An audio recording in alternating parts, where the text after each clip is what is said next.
Hello friends, welcome to Suresh Aggarwal's Mathematics Shortcuts. We already have done many videos on squares, right? And I think you must be knowing how to calculate the squares of numbers up to 300 by now. And if you don't know, watch the squares and square roots tricks on the channel. I'm sure they are going to be, of great value to all of you in terms of your speed of squaring numbers. In this video, I am going to take up some problems based on square roots.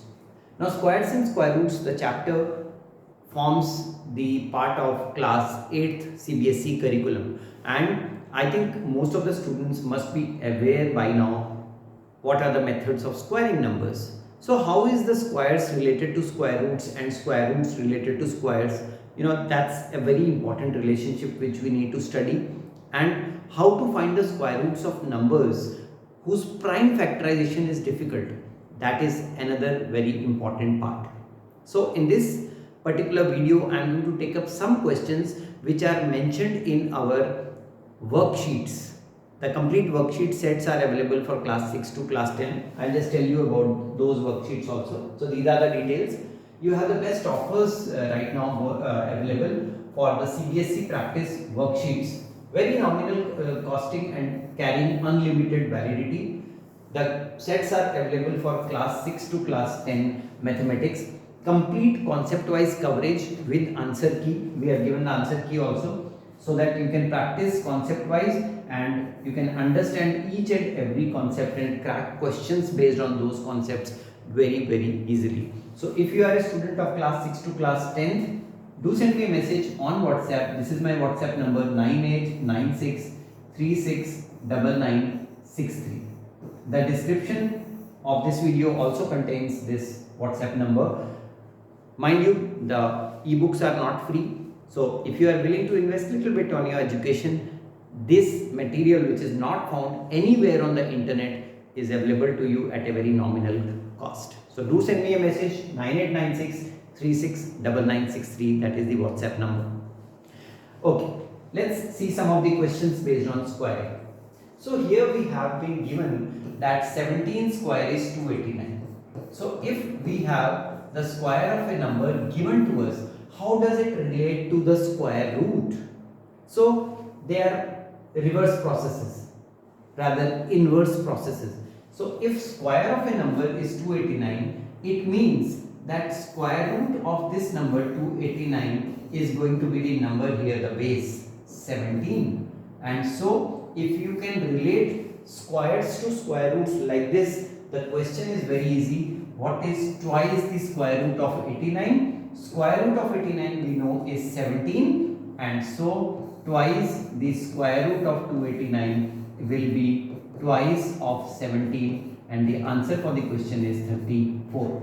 So you don't have to find the square root of 289 here. Since we are given that 17 square is 289, we should know that square root of 289 is 17, and he is asking us to find twice the square root. So twice of 17 is 34. So that is one basic concept, how to relate squares with square roots. The next question. The product of two numbers is 2527. So I don't know what the numbers are. So I have to assume the numbers now. Now to assume the numbers, we are given that one number is 7 times the other. So if you assume one of the numbers as x, the other one is 7x because it is 7 times the other number. Okay, so the numbers are x and 7x. Now come to the first statement. The product is 2527. So when you multiply x and 7x, the two numbers, you get 2527. And so this is 7x square equals 2527, and so x square equals 2527 divided by 7, which comes out to be 7. 3 times is 21, right? So 42, 7 6 are 42 and 7 1s are 7. So x square is 361, and therefore the value of x is square root of 361. Now this is what I told you. If a number's square is 361, then square root of 361 is this base, and that's what I have written here. Square root of 361 is x. And do you know a number whose square is 361? That's pretty easy, very close to 400, right? 400 is 20 square, and so 361 has to be 19 square, and therefore x is 90. And what are the numbers now? We assume the numbers to be x and 7x. So x is 19 and 7 times 19 will be your next number. So 19 and 7 9s are 63. So 3 and 6 means 133. This is the answer for the question. And you can check now, the product of these two numbers will be 2527. Again, the concept helps you in deciding the direction in which you have to take the solution. And if you don't have the direction, obviously you will be doing things which are not required in the solution of the question, right? Let's see two more questions. Here we have a question where we are given the area of a square. So whenever you have a square whose area is known, like in this case 1681 centimeter square is the area. So to find the side of the square, because all the sides of the square are of the same length, so you assume this as x and x, and whenever you have to find the area, the formula is side into side. This is area, right? So if you put the values here, x into x is x square equals the area, which is 1681, and so all you need to do here is to find the square root of 1681. Now the difficult thing comes in. What is the square root of 1681? Practically, you can actually guess this if you use little bit of common sense, but there are methods through which you can find the square roots, right? The first method is the prime factorization method, and the second one is the long division method. But in this case, I think the observation works wonders. Do you know 40 square is 1600? And this number 1681 is very close to 1600, right? Rather a little bit more than 1600. So can we try 41 square? Because 1 into 1 is 1, so ending in 1. So I can do 41 into 41, and you can do the traditional multiplication and check. It will surely be 1681. And so the square root of this number is 41. And so the side of the square is 41 centimeters. That is the answer for the question. If you don't know the observation method, just like I have done it here, you can use the prime factorization method, which is difficult in this case because 41 is the only factor of 1681. So you can go for long division method of finding the square root. 1681, if I have to use the long division method to find the square root, what will I do? I'll pair them up from the right hand side like this. 16. So 4 times 4 is 16. So if I subtract, I get a 0 here. Add 4, you get 8. Bring down the 81. So this is 81.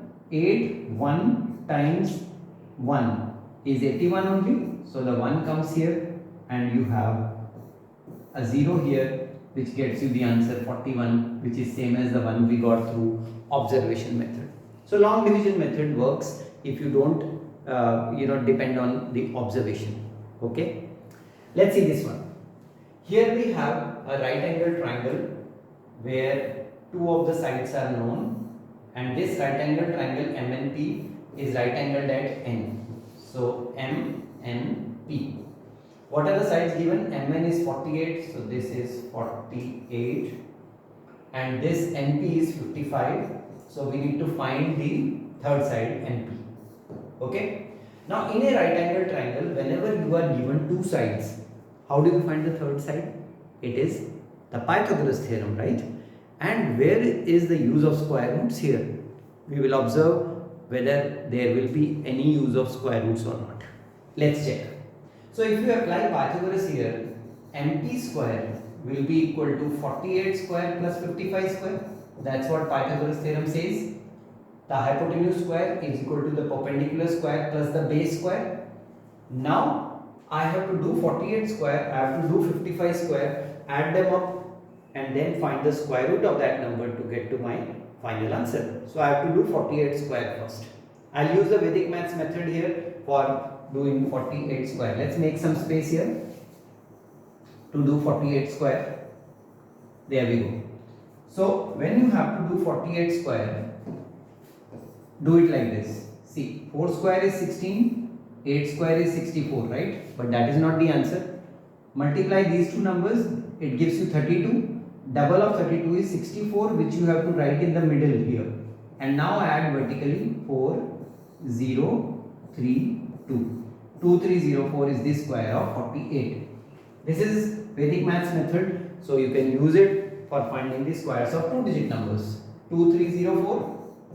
Another Vedic maths method here, 55 square. Any number ending in 5, the square ends in 25.